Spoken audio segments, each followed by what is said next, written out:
Okay, hello there. This is the first time I've ever made a YouTube video, but I've always been interested in building a Mosin, well actually not building, but wanting to buy a Mosin-Nagant rifle crate, and it seems lately that they're almost impossible to get. So I decided I was going to try to build my own. So I got some of the interior dimensions and I'm just going to try to wing it and build it on my own, just kind of by looking at pictures and what I think it should be.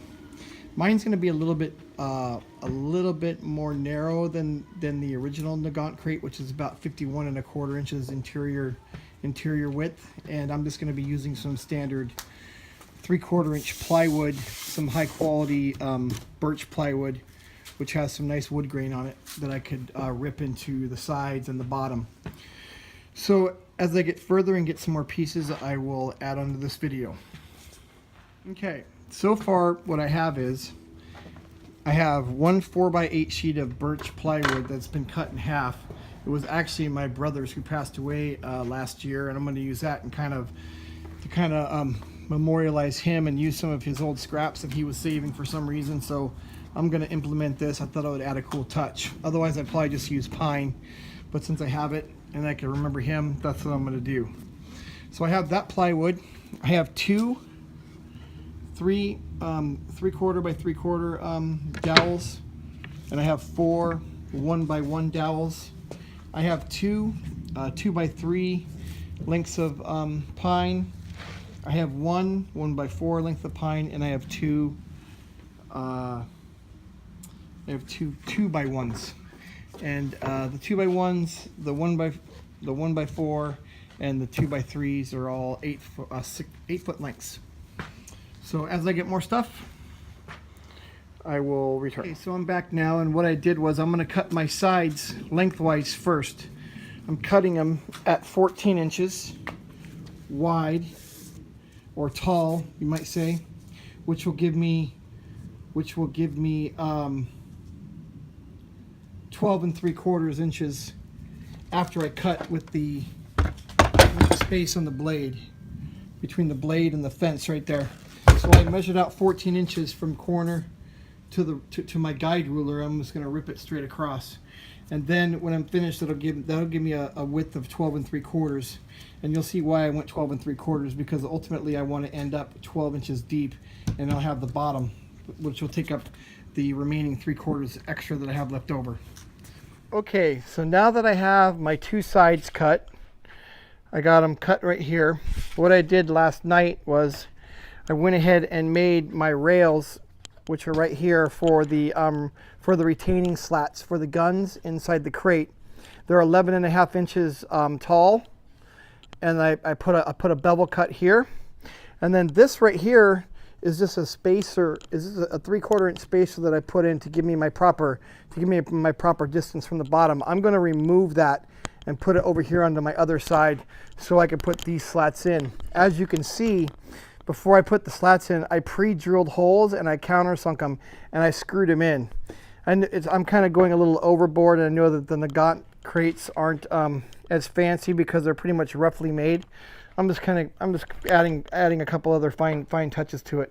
So now I'm going to finish up putting the other side on for the retaining slats right here. As you can see, I kind of left this set up here so you can see what I used. I used rafter squares on each side to keep them square, and then I can butt them up against that 3/4 inch piece there. I got my bottom cut right here. So once I finish this, the next step is I'm going to put in my a supporting brace across here and to here on both sides, and then I could put my bottom on. I'll get back to you as soon as I finish that. Okay, I'm back. Now here is one finished side. As you can see, I have the 2x3s along the base here, and I have my 1x2s as my slat guides, the retaining slat guides. And as you can see, I countersunk and I screwed and glued everything in. I probably could have just you know, used a nailer and nailed everything in. I just wanted to look a little nicer. Once I finish, I'm going to probably do a light sand on it to clean it up, and then I'll just use some wax or oil to keep the natural look.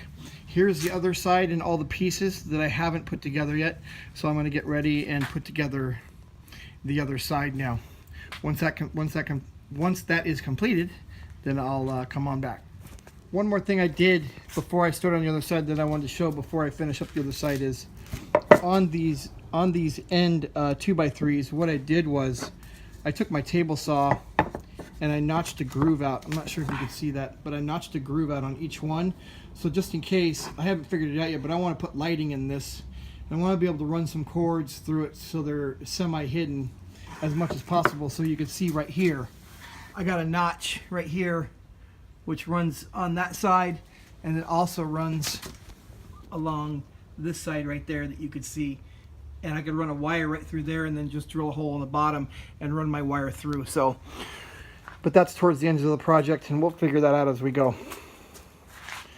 Be back in a bit. Okay, I'm back. So now here are both sides completely finished. The sides as it is anyways. Now my next step is I'm going to sand some of the imperfections out. I don't want to make it perfect because the rifle crates weren't perfect. They were all banged up and sat around for years with guns in them and scratches and dents and stuff like that. I'm just going to fix some of the unevenness and some of the ink on some of the lumber. Like here, there's a stamp here. I kind of messed up on this one right here. You can kind of see a crack. I just filled it with glue, and I'll just sand that out. And then I'm going to wax it. But in the meantime, I'm gonna sand these things, and then I'm going to get the I'll get the base put on, and then I'll be back. Okay, I got both my sides done. There's one laying down on the bottom right there. And I have the other one right here, just kind of leaning up against the box here. So what I'm going to do is I'm not going to screw the sides on. I'm going to nail them. Since I'm going to paint the outside anyways, we're not going to see it. So I want to show you this right here. There's that notch I was telling you about for my wire. So what I'm going to do is I'm going to line this up on the set this in where it belongs. Right there. I'm going to line it up on the edges. Bring this over to where it's going to sit flush right there. Then I'm going to mark that on all the corners so I can access any wires that I'm going to do. So I'll just notch that out right there. That'll be my next step. So I'm going to go ahead and notch those out so I can run the wires in any corner, whatever side I feel like I want closest to the wall. Once I finish, I'll have all my corners like that, so I'll have options and the wires are in. So I'm going to get these sides put back on, or put on and nailed up and glued, and I'll be back to you. So far we got the bottom finished and both sides. All the sides are built up. So let me get the sides on, and once we finish that, we'll start working on the end caps. Okay, so I'm back. So last night I finished putting the sides onto the bottom. As you can see, I nailed it and I clamped it because I also glued it along with the nails. And you can see the inside. One thing that I did start doing is I started waxing the inside. This is a colored wax. It's light oak. I kind of wanted that orangey look from the Cosmoline that the Nagant crates usually get, and from age, so I'm kind of giving it an aged look. So that's what it looks like unfinished. That's what it looks like pretty much finished. I still got to buff it out and get some of the heavy wax spots down so it'll be a consistent color all the way around. So this is the wax that I used right here. It's called Brie wax right there. And the color is golden oak. So if anybody wanted to get the same color, or you could leave it plain and let it age on its own, but that's what I did. So that gives you an idea of what it looks like with the sides on. I'm starting the waxing process before I put the end caps on, just because it's easier to get to all the nooks and crannies without having to climb inside the crate. So I'll probably wax the end caps before I nail them on. But as soon as I finish the waxing and get the end caps on, I will get back to you. But first, I kind of wanted to go through everything with you real quick, because I got the the sides, which are 48 inches long and about 13 inches tall. I got the 2x3s here, 2x3 there, 2x3, and then I got the 1x2s here for the slats on both sides. As soon as I get this all back together, I'll be back. Okay, so I'm back, and as you can see, I pretty much got the main box all completed. I got all the sides and the ends on. I got it all waxed. Kind of gives it that old Cosmoline yellowish color. So it's all finished. Now my next step right now is I'm going to do the handrails on the sides. I'll measure those out. So once I do that, I'll get all the pieces cut for that, and then I'm going to start painting it. I got some olive drab or military green paint finished. So let me get on cutting those handle pieces out and start painting, and as soon as I get a coat of paint on, I'll be back. Okay, so I'm back. I got the table off right now, and I just finished cutting all my accessory pieces that are going to go on the outside of the Mosin crate. You can kind of see I got it standing up wise so I can get a good measurement on the end caps instead of bending over. So here's what I did. I cut these 1x2s, and I kind of put a miter on them to kind of look like the original Mosin crate handle supports. So those are going to go right there. One thing I also did to try to make it as authentic as possible is that I cut these aluminum pieces right here. They're just got some regular angle aluminum. I got them at a place called Industrial Metal Supply here in California. But I saw that they sell it at Orchard. They can get it down at Orchard hardware store, and probably Home Depot sells some too. So I'm just using aluminum. I think the Mosin crates use steel, but this is easier to work with, and it's also lighter. So I'm going to drill some holes here, and then I'm going to nail it on because it looks like the Mosin crate has nails in theirs. So I got those pieces. As you can see, I cut 4, and I just hand filed the ends up to make it, to make it a little nicer, and also nothing would snag on it. So that's just kind of mocked up right there. And then I went ahead and got the spare 2x3s that I had, and that's going to be my handle. It's kind of hard to see, but it's going to be my handle like that, as you can see. But once I get everything pre-drilled and nailed down, I'm going to pre-paint these pieces because it'll be easier to paint them off instead of on. So once I get everything pre-drilled and cut, then I'm gonna start pre-painting all the pieces, and then start assembling all the sides and everything. So I'll be back once I get everything pre-painted and I start the assembly process. Okay, I'm back, and I just wanted to give a quick little update on it.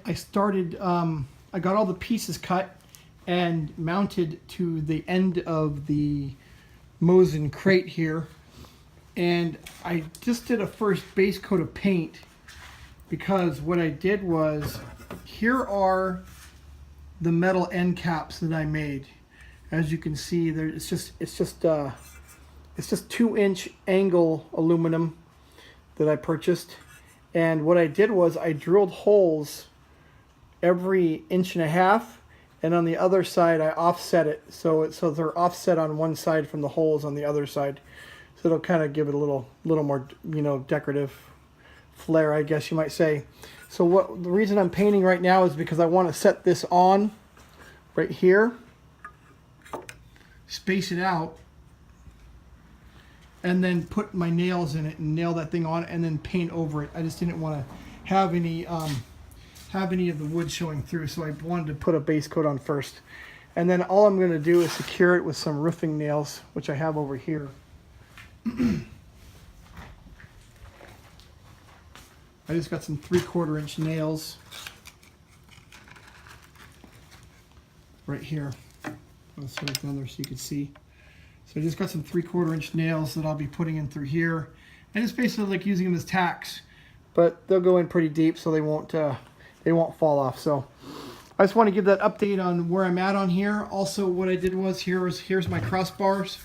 Here's my crossbar that's going to go right here for the actual handle. So that's basically how it's going to look once it's finished.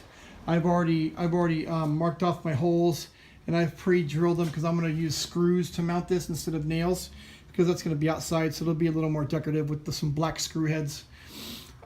Once that's mounted, it'll be on there right about like that. So once I get finished with getting these handles on and getting it painted, I'll be back. Okay, so here we are. The next day, I got a coat of paint on it, and I got all the accessories bolted on, the handles, the handle support slats. Here's the other side. I got the reinforced corners on with the. You could see how the roofing nails look on there. They almost look like rivets. So that came out pretty cool. I did do a light sand on the aluminum so the paint would stick, and I got 2 coats of this. I don't know. It just looks kind of like an olive drab color paint that I found over at Orchard. They just mixed it up for me. I really didn't care. One of the things that I did is up on here on the top edge, I put a felt. I put a felt, like some adhesive felt on it. The original Mosin crates came with a rubber seal around here, so instead of trying to find some rubber, which I don't know if I would have been able to, I found this 1-inch felt, and I just kind of folded it over here on the inside edge. It kind of gave it a nice finished look, and when I make the lid for it, it'll close nice and softly now. So I think it added a pretty good touch. So to recap, we got the main box made with the securing slat rails, reinforcements with the 1x3s, and 1x3 reinforcements up here. I got the felt in. We got the handle made by 1x3s and the support and the support stringers here out of the 2x1s or 1x2s or however you want to call it. So far it came out pretty good. I pre-drilled holes here, and I just added the black screws in, which the Mosin crates don't have. They probably just nailed on, but I just thought that kind of added a nicer little touch.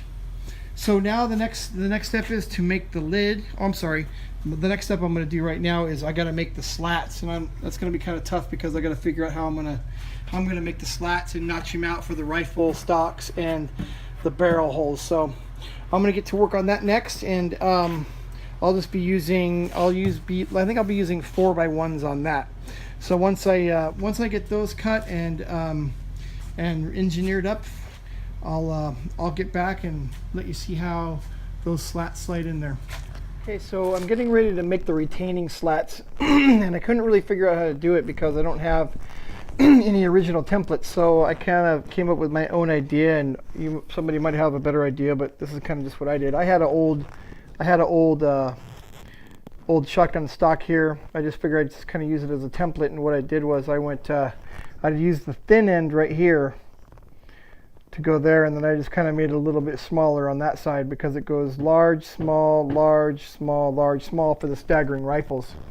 And then it appears in the photos of the original cases that then they have a small, large cut out here, but they're more rounded. So what I did was I took a larger socket. This is a 30mm socket, and I got the forend of the shotgun grip here, and I just I measured it, and that's right about the same size as that. So now what I did was I just marked some lines on the socket right there, across from each of the 6 points right there. So that's my center line. The same on the little socket I did for the barrel rest. I put like a little cutout right there. And what I'm going to do is I'm just going to take that center line directly underneath the long ones for the small ones, and directly underneath the small ones for the big ones here. So I'm just going to kind of go all the way down the line. So I'm going to do that and cut these out and see how it looks, and then I got 4 here because I need 4 slats. So as soon as I get this finished, I'll be back. Okay, so I'm back. So I just got finished cutting up the retainer slats for the Mosin crate here, and you can kind of see how they came out. They're not perfect, but I guess it'll be good enough for what I'm doing here. So I got two of the doubles, and then two of the end caps right here. So let's go put one in here over into the crate and see how it works. Sorry about I apologize again for the video quality. I'm not a professional YouTube video maker here, but you get the idea. So this one's going to slide in right here. It's going to be the bottom piece right there, as you can see. Oh, that looks pretty cool. And then this will be the top. So you throw some guns in here and put the top piece in, or like that. So there it is. Obviously, you're going to have you'll have some guns in there. So this will be elevated a little bit. I got it backwards. Let me flip this around here. So that should match pretty good. Yeah. Well, that one doesn't match very good. Well, maybe it's the other one. But either way, you get the idea. Oh, that is it right there. So you got the barrel sections, and you got everything right there. So now the next step is I'm going to oil these up to match the inside, and that's pretty much going to be done for the main crate. And then I just have to wait, getting some wood planed for my lid, and I'll be starting on the lid as soon as I get those pieces. Hopefully I can get those pieces tomorrow. But basically, here it is right there. It's almost done. So as soon as I get started on the lid, I will be back. Okay, so now I got my slats. They're all waxed up. So I'm starting today. I'm going to, as you can see, I'm starting to put the felt through the little grooves here. The same thing that I did with the top. So I'm just gonna come along here, and I'm just using some self-adhesive, just some self-adhesive tape here, and it's a felt tape or moleskin or whatever they call it. I actually got it from a friend of mine. They use it for like jewelry cases and stuff like that, and like window weather strips and stuff like that. It's just a soft felt, but it's the same stuff that I put on here. So once I get all that finished, I'm going to slide these slats in, and then my wood they just finished planing the wood, so I have 2 clean surfaces for my top, so I can sandwich some glass in it. So I'll get started on that. But I'm going to finish this up right now, and as soon as I finish this up and get these in, I'll shoot a quick video to show you how it looks, and then I'm off to go get the pieces for my top. Okay, so I'm back now. As you can see, I got the box pretty much finished. I got my my retaining slats waxed and all felted up right here, so you can see. I got the felt all along both sides of the thing. This was a little piece of stock that I used for measuring my my little loops in the slats. So so I got all that finished. So now I'm going to start working on my top. So what I did was I went down to the local place that sells reclaimed wood, and I got these beams or these slats from a barn from 1820. They're oak. Some of them have pretty cool. So what I did was I already cut these over here to size. It took me a while to get because they were ripped to width, so everything's the exact same width, and they were also planed to the same thickness. So what I'm going to do is I'm just going to make a simple. Just a simple box joint right here. I'm just going to put the ends on. I'm not going to miter it. I thought it would look more old-fashioned if I just did a box joint. So what I'm going to do is I'm going to make one rectangle right now like this. As you can see, I'm going to make one rectangle basically like that, and then I'm going to make another one for the bottom side. So I put up underneath here. Because what I'm going to do is I'm going to sandwich the glass in between. But since I'm not going to use any screws or nails to hold these joints together, I'm just going to use glue. What I'm going to have to do is I'm going to have to reverse the pattern on the bottom side, meaning that the end caps here are going to be the long ones on the bottom, and then the inside, the lengthwise here, will be the shorter ones. Right now, these are the longer ones, and these are the shorter ones. It'll be reversed on the other side. That way it'll hold together better. I'll have more rigidity since I'm not going to be using any screws to hold these joints together. So once I get these all glued in, then I can start making the other side or the bottom side, and I'll router the bottom side out. So once I get to that point, I will be back. Okay, so I got half the top finished right here, as you can see. I just took it out of the clamps. And you can see the box joint that I did here, the short one here, long one here, long one all the way down. Came out pretty good. I'm not sure if it's going to be square. And as you can see over here, this is the bottom of the top. And what I did different here is you could see I got the long one here and the short one here, basically. So it's just that one's on the inside on this one, and the other one, this one's on the outside. It'll just make it stronger because I'm not using any screws or nails or dowels to hold these two pieces together. I'm just not that proficient of a carpenter to do any dovetailing or doweling or anything like that. I also wanted to show you the this is the router edge that I put in right here all the way around. It's about 10 millimeters deep, so I can put in a 3/8 piece of glass. So that comes all the way around. I put that in before I glued these. So now I'm just waiting for the glue to set up on this, and then my glass comes in tomorrow. So I'll just let that sit overnight, get a nice strong bond. Now the next thing that I'm doing that I started to do over here, I wanted to show you, is here is my wiring right here. So I have these little LED lights. I'm not sure if you remember when I cut out those notches on these 2x3s right here. You can see that notch, so that wire could run through. And then it's running down, and I got these right here. I got these video strip lights right here. So here's one of them. Oh, there's one in there already. So one's going to go on each end.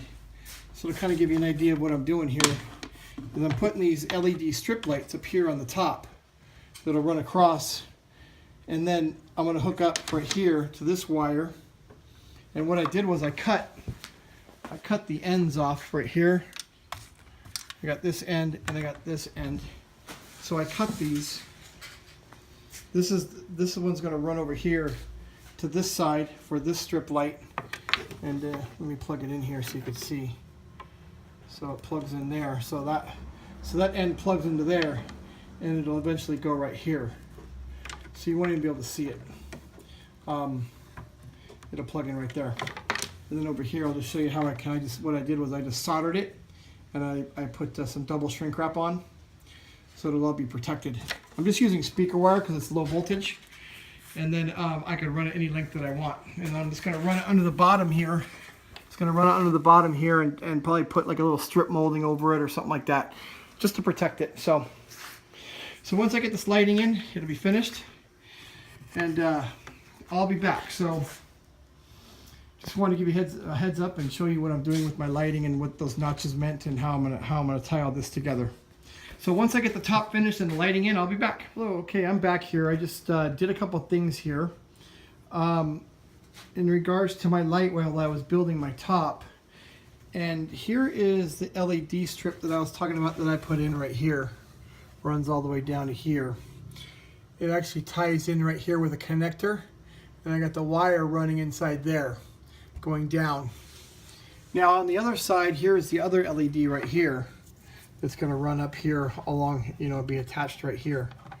But this is the power side right here, and the reason I wanted to come back and explain something to you, because I kind of messed up. This goes up here, and there's a connector that goes here that attaches to this wire, which powers that over there. And what I didn't think about doing was notching this inside board out right here on the inside, first laying the wire and then putting it all together and waxing it.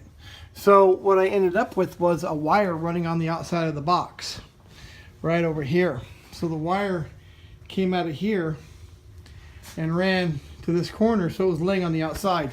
So I kind of screwed myself there. But what I did was, to fix it, was I took my skill saw and I just ripped a line all the way down. It's not perfect, but it made it a little bit better. So I put some wood glue in there, and I just stuffed the wire inside that little rip line that I did. So it made it pretty flush. Then I put a coat of paint on it. So it's not perfect, but it is what it is. I just kind of wanted to bring that back to, if somebody decides they want to do something like this, not to make the same mistake I did. Run the wires internally first, however you want to do the lights. And then, as you can see right here down on the bottom, this is where my power lead comes out right here. So my power lead comes out here. That'll be easily run into a couch or under a carpet or something like that. So that should be the only wire on the outside, and I messed up. So anyways, as soon as I get the lights finished and the top on, I'll be back. Now I got my top right over here. It is all clamped together. I already waxed it. put the screws in it to hold it together. This is the bottom side. But you can see the glasses in between the two pieces of wood here. So now I'm just going to let that cure up and set up before I can mount it. But in the meantime, I'm going back over here to my box, my main crate. And I got my holes drilled right here in the corners. And I'm going to be putting in the 5/8 threaded stock. Actually, they were bolts, and I just lopped off the head with some bolt cutters. And I'm gonna get some 15-minute epoxy and put those in and let those set up. So my grenade feet will be on there. These are going to be my feet. I'm not quite sure if I went over it last time, but I'm going to use pineapple grenade feet. I saw somebody else do it, and so I'm going to steal his idea. I thought that was pretty ingenious. You take out the fuse, unscrew the fuse, and just use 5/8 bolt stock. At least that's what size those castings were, and it'll make a cool little foot for the gun crate. I got the fuses right here. I could show you.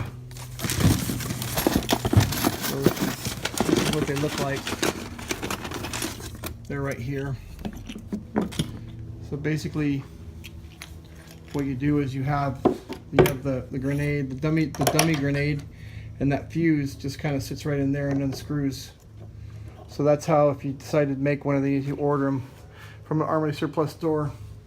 Unscrew the fuse, pull it out, and now you got a cool little foot. That's the direction if anybody decides to make one of these goes. So as soon as I finish all this, I'll be back. So here is the completely finished product. Pretty happy with how it came out. I just have it here in my little man cave / office, and as you can see, the lid's on it. I stenciled some numbers, just some random numbers. I still got a couple other things I want to put on it. Stenciled a couple things over here. I still have a couple latches that I need to put on. They're old military latches. I haven't got them yet. But all the other stuff I got, well, I kind of got from antique stores, like this hasp latch I got from an antique store with some old flat screws you can see right there.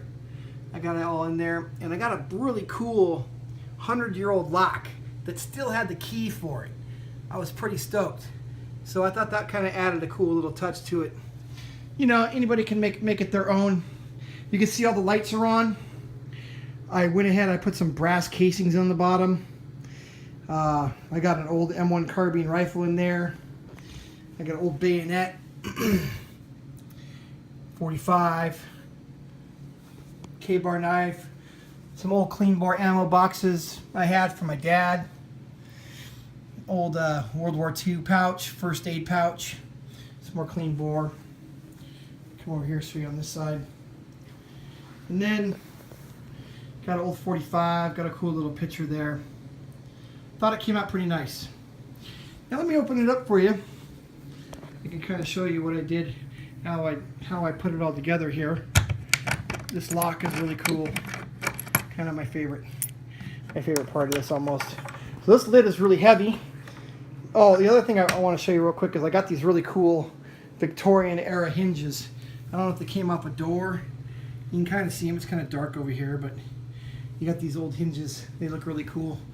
Everything on this thing is like 100 years old, so kind of goes with the theme. Let me open this up. So as you can see, I did both sides. Sandwiched the glass between this wood right here. I got some cool brass screws that I put in there, kind of decorative. But what I thought was kind of cool is right here, these straps right here, these stop straps. I just got, these are some World War II backpack straps that I cut, and I just kind of glued on. And these right here are from the Vietnam War. They were load-bearing suspender straps. These were the adjustment straps that I had on there, and they actually worked out perfect because I could screw them on right there. They had a little hole, and they stopped. I just cut the excess adjustment strap off, and then this end just clipped right on to that other backpack, military backpack strap that I found at a old World War surplus store. So that's how I made the stop straps from going up and keeping the lid from going all the way back. I thought that was kind of a cool little ad, but you know, you could build yours the way you see fit. You can kind of see how I did everything in here. I got the brass on the bottom. So this is the completed Mosin-Nagant crate. I thought it came out pretty well. I hope this video has helped anybody who wants to build one, because there wasn't really any videos out there from start to finish on how to do it. You can kind of see my grenade legs down here. They came out pretty nice. I kind of copied. You know, I've seen other gun crates and photos of them, so I kind of took some of their ideas and stole them and made them my own. And feel free to use any of my ideas as well. So I'm going to shut this up here. And then, you know, I got an old World War II picture here of Roscoe Brown, Tuskegee Airman, signed by him. Thought that was kind of cool. And I got an old vintage telephone. I'm eventually gonna put a wire to that and make that working. And just in case you guys were wondering how the thing's lit up, I just got a cord. I just put a slit in the rug, and I got the cord running underneath the rug there, and it runs back against the wall. So that's how I got the LEDs and the lights inside the crate going. Okay, I'm going to sign off now. I hope this was helpful to you guys, and have a great time building yours.